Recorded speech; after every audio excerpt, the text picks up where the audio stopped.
ecelim yaktı yiğite.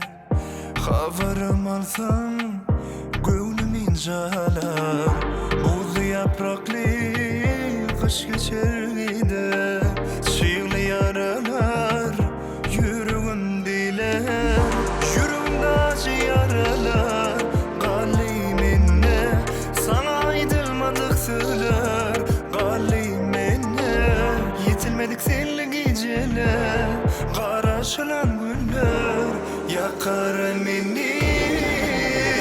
Sana ait bu gözlerim yatmıyor, sözlerim yatmıyor, inni özümüm yatmıyor.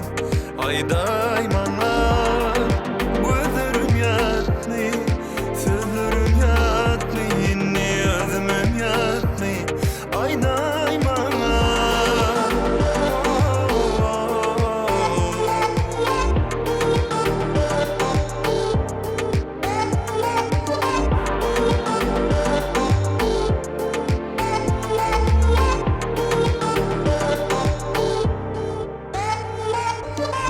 Yüreğim kısa, sensiz men hassa.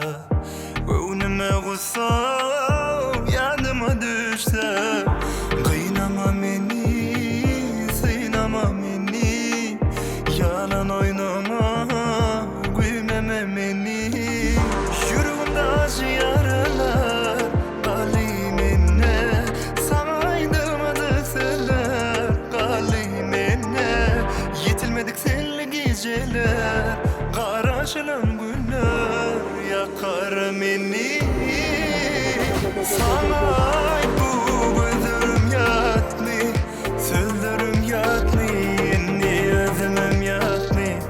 Ayday bana gözlerim yatmıyor, sözlerim yatmıyor, inni özlemem yatmıyor. Ayday bana.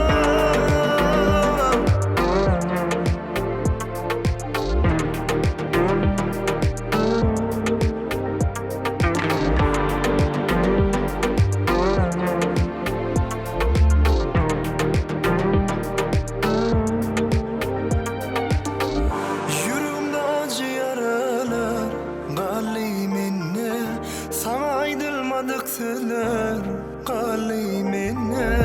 Yetilmedik senli geceler, karaşılan günler yakar beni. Sana ait bu gözlerim yatmıyor, sözlerim yatmıyor, inni özümüm yatmıyor. Ayday bana.